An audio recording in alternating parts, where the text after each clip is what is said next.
Hello, my name's Scott Davis, and welcome to New World Birth. This is the care and feeding of a New World Age report for the Gregorian date of September 16th of 2014 and 1 eesh or Jaguar in the Mayan Tzolkin calendar. We're also going to be talking about Pluto moving direct, the Sun moving into Libra for the Equinox, the Libra New Moon, and Mercury moving into Scorpio. September 16th, 2014 is 1 eesh or Jaguar, carries the themes of shamanism, earth magic, strength and intellect, spirit of the jungles, gratitude, speed and stealth, mother nature, feminine and feline energy, mysticism, and expansion of consciousness. Jaguar represents the primal spiritual force that inhabits us all. And to the Maya, the jaguar spotted coat represented the Milky Way galaxy. The Maya also referred to the Milky Way as the white-boned the white-boned serpent, and the path in the sky to the center of the universe. This 13-day cycle is about exposing our dark spots to the light and being transformed. This is a time to release fear so that we can live in our intuition, and also to turn our attention and actions to taking care of our planet and our bodies. Before I get into the daily energy for 1 eesh or Jaguar, on the 16th, all the planets appear to be moving forward from our vantage point here on the Earth, with the exception of Uranus, Neptune, Pluto, and Chiron, which appear to be moving in reverse or retrograde. Chiron retrograde, it's in Pisces. It's about releasing stuck emotional energy so that we can return to the natural flow of life. Uranus in Aries is seeking to shake our foundation through the unexpected rebellion of the individual. Obviously, this has been a very difficult time with upheaval, death, destruction, unexpected change, natural disasters, violence, and war, all of things that we'd expect while Uranus is in Aries. Retrograde Uranus in Aries will have people wanting to hurry the process of getting free, to push the river of revolution, whether it's personal or political. And I think that this is a time of detaching, represented by Uranus, to act as an unobstructed individual, represented by Aries. Being an outer planet, Uranus creates events that we respond to. And of course, this is going to be also true for Neptune and Pluto, as they're also outer planets. And so inner planets basically affect us personally, but the outer planets change the landscape, which affects us as a collective and as individuals within humanity. And then Neptune, in the sign of Pisces, is seeking transcendent through spiritual experiences. And this is a time to use spiritual practices to keep grounded, as we're in the middle of the 4 years of these challenging squares between the planet Uranus and the planet Pluto that we've been talking about for quite a while here. And those squares have been affecting us as a collective and as individuals. Pluto represents death and completion, and in Capricorn is the breakdown of structures. It's also about transformation. And Pluto in Capricorn is determined to expose our darkness, destroy the old order, so that we can rise up like the phoenix from the ashes and soar again. Capricorn is about large structures, including banks, governments, corporations, large religions. So this is really a time of cosmic course correction for the entire planet.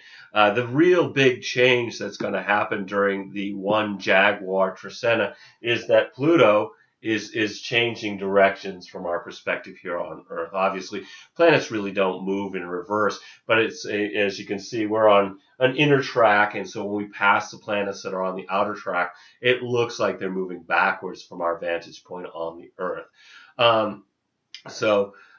Pluto turning direct, again, this is the planet of transformation, death, and rebirth. It's been retrograde since April, which has been about reviewing our past, requiring releasing anything from the past that's a burden to our new path.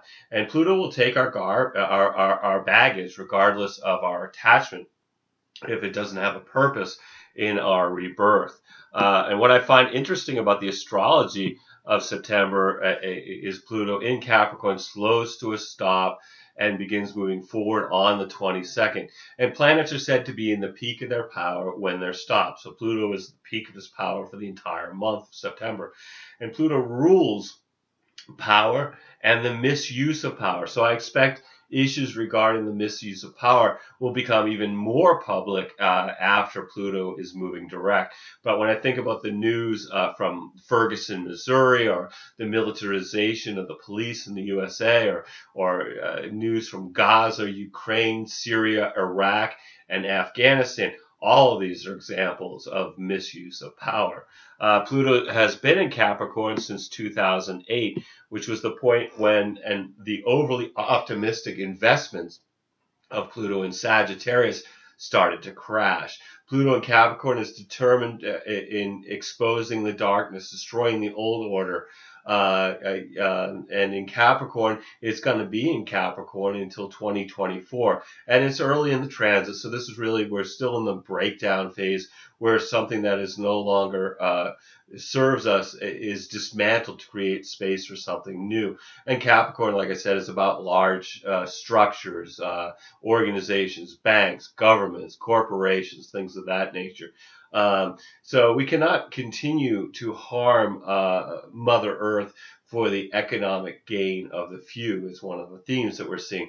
And Pluto is about power and empowerment, which I believe is about our spiritual evolution from being conditioned to live in the fear of not getting our needs met, like too many rats in a maze, to realizing that there's enough for all of us and that we really don't need to fight each other. We've been sold at a very high price, I might add, the concept of manufactured lack. And it's resistance to Pluto's lessons of letting go that bring tragedy and pain. Capricorn is about building and achievement, and as an earth sign, it's rooted in the material world. You know, think about its symbol. It's the goat climbing the highest mountains. Pluto rules the underworld, so we look for events from from the underground, such as earthquakes, volcanoes, giant sinkholes, events involving tunnels or subways. Infrastructure in general is ruled by Capricorn.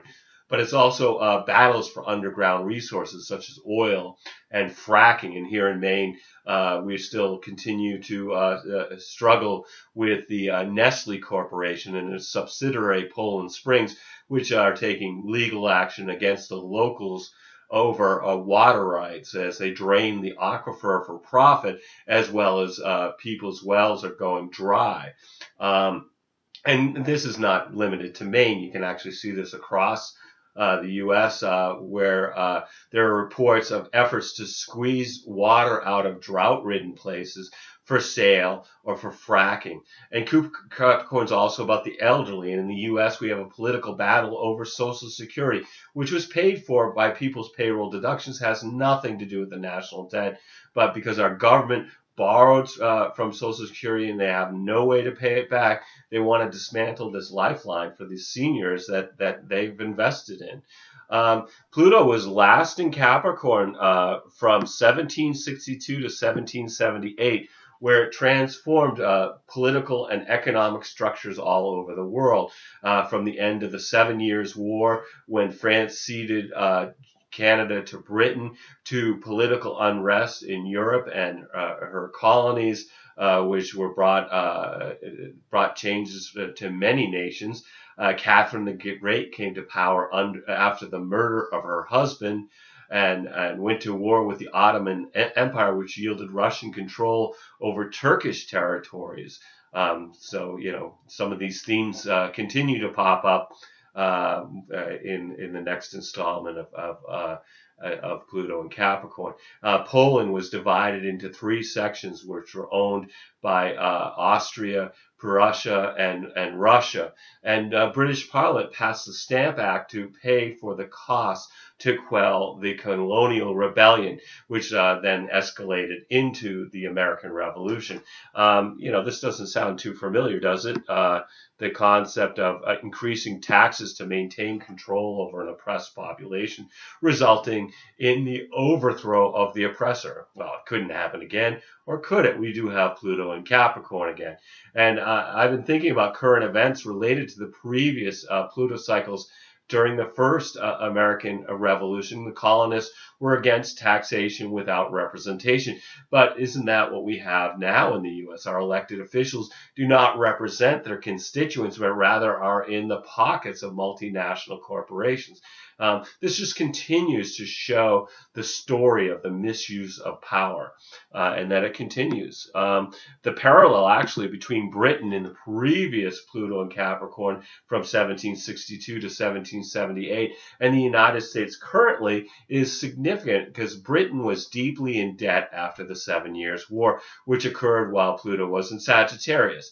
They had colonized many countries, and they needed revenue from their subjects both at home and abroad. And the British Empire was spread thin to maintain their global territory. One of the sources of income from outside of England came from the East India Trading Company, which was remembered for trading in tea, although their main commodity was opium, which was grown in India using forced labor and then sold to China. And then the ships would return to England with China black tea for the wealthy. The British government publicly condemned the trade of opium, but secretly supported the practice because of the revenue it produced. The East India Company also provided ships for the slave trade. The parallels between Britain during the last Pluto and Capricorn period and the United States during this time of Pluto and Capricorn are really quite uncanny. Both nations increased the lands under their charge through wars that had plunged them into debt, and then they seek to recover their lost fortune through unfair and oppressive actions, allowing companies to become so large that they run other countries, as the East India Company ran India during the last Pluto and Capricorn time period. Eventually, this leads to the oppressed masses saying enough is enough, which led to the first American Revolution. The previous Pluto and Capricorn period was from 1516 to 1533, which was a time period when we had the exploration of the New World, which yielded the colonies that we were just talking about. But it was also a time of where there was an anti-Catholic Church movement, with Martin Luther nailing his thesis to the church door in 1517, which could bring forward more of the misuses of power by the Catholic Church during this current time period. This time of Pluto at the peak of its power has us moving aggressively towards the 6th of 7 challenging squares to Uranus and Aries. The 6th one will be exact on December 15th at 12 degrees. These challenging angles between Uranus, the planet of disruption, revolution, and unexpected change, in Aries, the sign of the individual, challenging Pluto, the planet of death and destruction, but also rebirth, in the sign of Capricorn, representing governments and corporations, is really the most powerful transit of our time. And the seeds of these events were sown when Uranus and Pluto were conjunct. They were the same degree of Virgo between 1965 and 1967. So it's interesting that some of the events that were happening between 1965 and 1967 are now, being revisited during this time period of the Uranus-Pluto squares. These two titans have exact confrontations, amazing 7 times between 2012 and 2015. Usually this type of transit occurs 3, maybe 5 times. 7 is unusual and very intense. And as I've said before, the world is going to be a very different place by the end of 2015. So let's look at the daily vibrational energy for this trisena.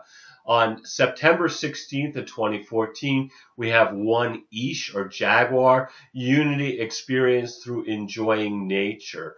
Mercury is going to be turning retrograde in October, and those Mercury retrograde periods force us to slow down and pay more attention in our lives by making us focus on the details of our daily experience. And when we look at a retrograde cycle of any of the personal or inner planets, it provides information about a correction in our present course. And during this report period, we have Mercury beginning to travel through the first stage of the retrograde process, which began on September 14th. Basically, there are 2 points to be aware of in looking at a retrograde cycle. There is a point where the planet appears to be moving backwards, and then there's the point where it appears to be moving forward again. The first stage, which we're currently in, represents the shadow time between passing 16 degrees Libra and the point where it will eventually, which is the point where it will eventually begin moving forward again, and the point where the planet slows, stops, and begins moving in reverse at 2 degrees Scorpio, which will be on October 7th. During the first stage, we receive information about needing to adjust our direction. And in this report, I'm not going to be covering the daily lunar activity, but other than for new moons or full moons. But that information is available if you go to the New World Birth daily Facebook posts, or on the blogger page. You can go to the New World Birth blog, and those entries include daily lunar activity. Then we get to the 17th. The 17th is 2 men or eagle duality experience through seeing from a higher perspective, with Venus opposing Chiron, which we may feel as tension in our relationships or regarding money that brings our past wounds to the surface to allow conscious healing. And then on September 18th, we have 3 Keeb or wisdom in the Mayan Tzolkin calendar. It's about taking action through introspection, meditation, and forgiveness. The 19th, we have 4 Kaban or earth, stability through gratitude for Mother Earth. September 20th is 5 Etsnab, or flint, empowerment through being introspective in the Mayan Tzolkin calendar. The 21st is 6 Kawak, or storm, which is about being in the flow through recognizing the gifts of adversity. And we have a Venus here in a sextile to Saturn. So from our perspective here on Earth, this is a 60-degree angle. And then we also have Mars here in a square to Neptune. So from our perspective here, this is forming a 90-degree angle. So with Venus harmonizing with Saturn, we feel in a positive way the obligations of our relationships. There's a sense of duty of being a service to our loved ones. People will be more likely to hold group ideals above their own for a day or so. This is a day to be clear about our relationships based on concrete reality rather than wishful thinking. This would be a good day to sit down with your lover and discuss your relationship, where conscious understanding can be reached about what each of you expects from the partnership. Remember, we're not perfect. They're not perfect. We're not perfect. So this is an opportunity to move forward with open eyes. And because of the focus on practical reality, this transit can be good for business dealings. creative activities that require close attention to detail are favored under this transit. It also brings new friendships and relationships with older people, or of course you might be the older person. Expect intellectual conflicts where folks try to convince each other of their personal truth when we have Mars squaring Neptune, which can be difficult because this brings a sense of doubt and discouragement. This also brings energy for confrontations where people feel inadequate and try to avoid challenges that they hoped would just go away. People also question what they're doing in their lives, or have others trying to convince them that they're making a mistake and need to change their life's directions. Times like these, I appreciate knowing my human design strategy and authority to recognize what decisions are correct for me. So again, with Neptune square to Mars, this can also bring deceitful actions or taking a devious course to avoid adversity. Physical energy is likely to be low under this influence, so it would be good to avoid excessive strain. Basically, this energy is about conserving your energy while confronting your fears. Recognize that this will be last a few days, so it's best not to get lost in any kind of hopeless feelings. And then on the 22nd, we have 7 Ahau, or Sun, which is about reflection through honoring the wisdom and memory of our ancestors. That's the day of the equinox, and it's the spring equinox south of the equator. It's the fall equinox north of the equator, and it's the point where the sun moves into Libra from our perspective here on the Earth. And the sun in Libra, that's the sign of the sun's fall, which means that the sun is debilitated in the sign of the scales. Equinox and solstice astrology charts give us insight into the coming season. And this one, which I have right here, has some fairly challenging energy. We've got there's some positive energy here too. We have a trine here from Jupiter up to Uranus. You can see that's particularly strong by the thickness of the line. We have a square from Neptune to Mars here, which you can also see very strong. And then over here we've got a conjunction of the Moon and Venus, and it is forming a sextile to Saturn over here. So let's just kind of talk about what all that means and how that kind of gives us a sense of what we might see in the upcoming 3 months, as the equinox kind of gives us a look ahead for the upcoming months. Like I said, we've got Uranus in a trine to Jupiter in a tight aspect, Mars square, Neptune's also very tight. So we're looking at support for opportunities to create unexpected change, but it's also the possibility that people will act with deceit and to delude others in the upcoming season.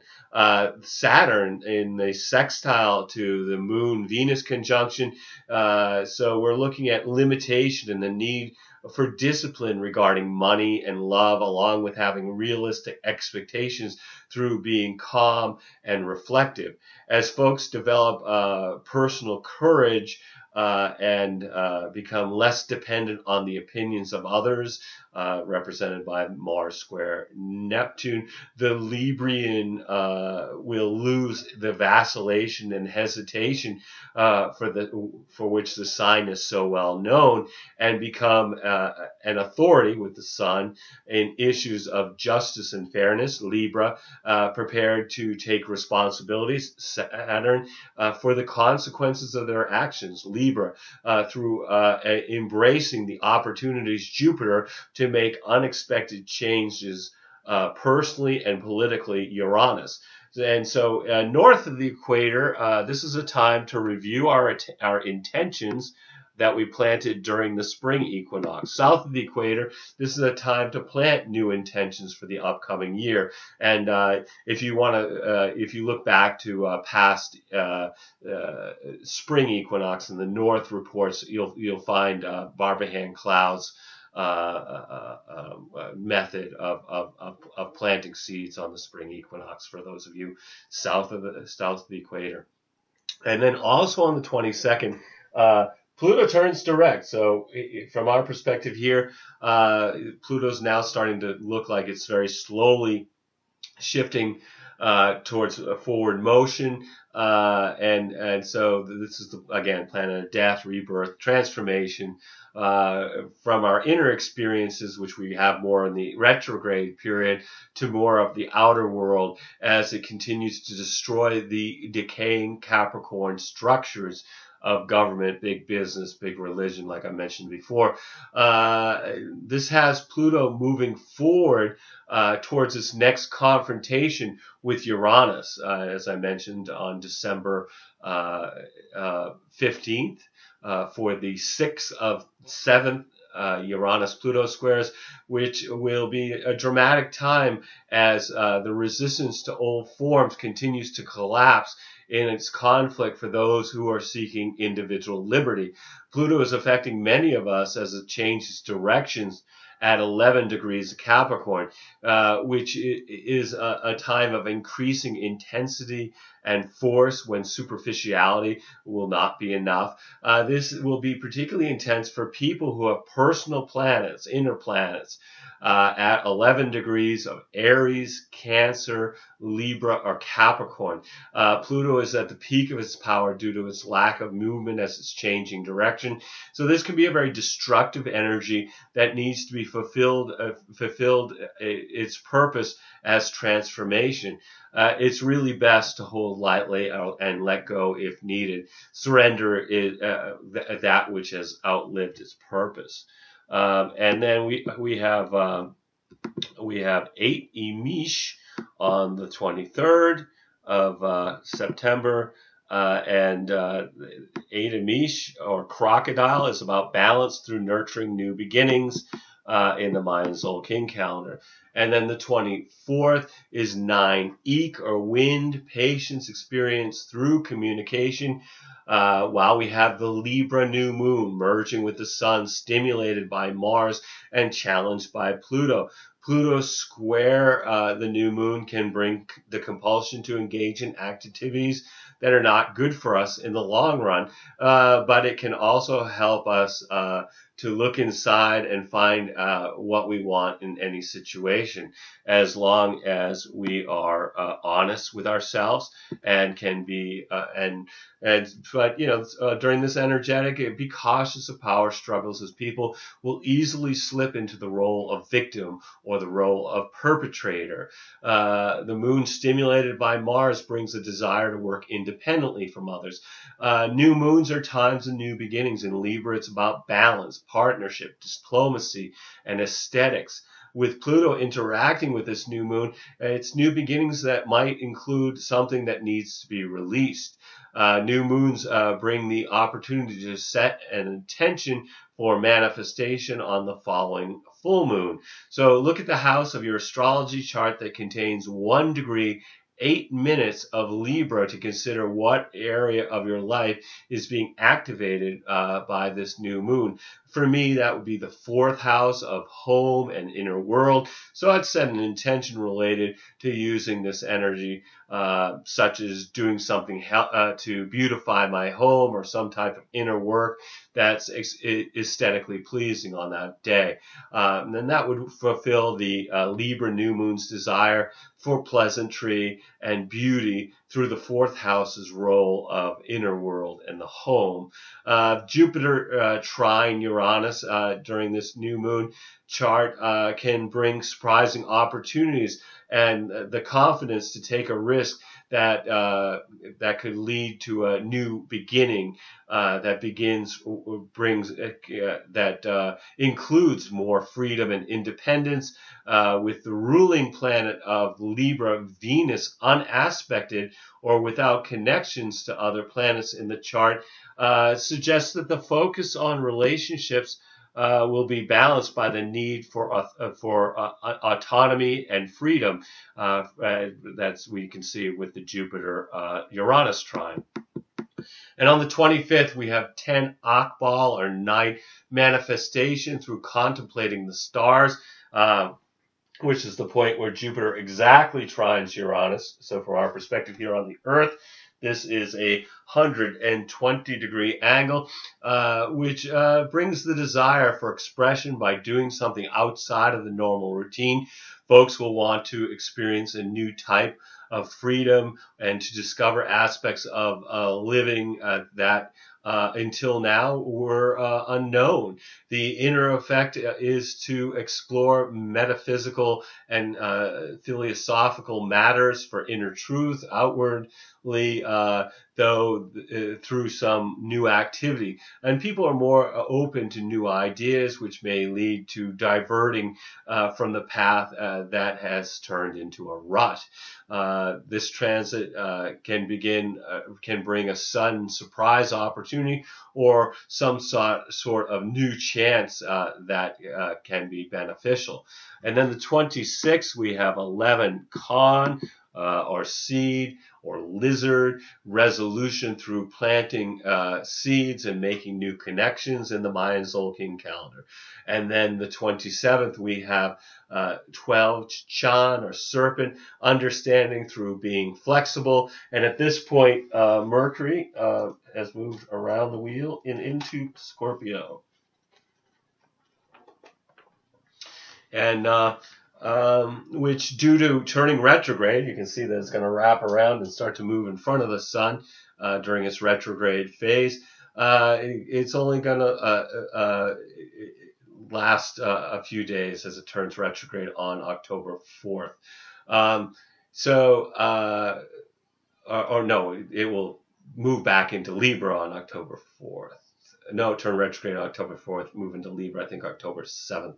Anyway, sorry, I'm being confusing here. But so it's only going to spend 12 days in the sign of the Scorpion before returning to Libra. Mercury in Scorpio brings a questioning and probing intellect that seeks what is beneath the surface and puts an emphasis on fields like medicine, science, religion, the occult. So under this influence, folks may feel a greater need to investigate and uncover what previously could not be known with Mercury, the mind in Scorpio. Don't worry, we'll get back to it after it turns direct again. So anyway, September 28th, 13 Kimi, or transformation, movement to the next stage through releasing what no longer serves us, is what the date is in the Mayan Tzolkin calendar. And no matter what the energies that are affecting you during the one Jaguar Tzolkin, take some time to be in the flow of the planet by being in nature, watching a sunrise or a sunset, communing with the stars, being conscious of the moment through introspection, meditation, or just being truly conscious by being with somebody you love. Every day is a blessing, no matter what the dramas that beckon to distract us. We're all giving the performance of a lifetime on this world stage. Just take some time to observe the play as well as act your part by remembering you're a spiritual being that's having a human experience. I want to thank you for checking out New World Birth. The next segment of Care and Feeding of a New World Age will be on September 29th of 2014 for one Monique, or deer. And we'll also talk about Venus moving into Libra, Mercury turning retrograde, the Aries full moon, and Mercury moving back into Libra. So you can check us out on Facebook, YouTube, or the Mayan Magics website. New World Birth is in each of those places. I encourage you to share this information as videos or as text as widely as you choose. And I will be discussing the metaphysics and astrology transits of October 2014 and doing some short human design readings for the participants of the Earth Needs Rebel show on Truth Frequency Radio on Wednesday, October 1st. As always, I invite you to contact me at newworldbirth@yahoo.com if you have any questions or you wish to schedule a reading. And I am providing readings and wish to make this service available to the greatest amount of folks. So I've created 3 different options with 3 different levels of compensation. So if you've been thinking about getting a reading, please contact me. I would love to provide you a reading during these uncertain times. You'll either need to be able to call me in Maine in the USA, or we can connect with Skype to receive your reading. And we're also accepting donations to keep these reports freely available. And you can make a donation by going to PayPal and making a donation to the account with newworldbirth@yahoo.com. Or get a reading. Great way to make a donation. Plus, you get something very, very valuable. These are epic readings. They usually are at least 2 hours. Sometimes they're quite a bit longer than that. They're just dense. They're full of a lot of information to help you during this point in your life. And as always, I'm blessed that you've taken the time to connect with my passion for these ancient mysteries and their application to our journey during this incarnation. The light in me honors the light in you. Namaste, in Lakesh, and really wonderful connecting with you, and look forward to connecting in the future, whether it's on the radio show or in a reading or a video. But thank you for your time.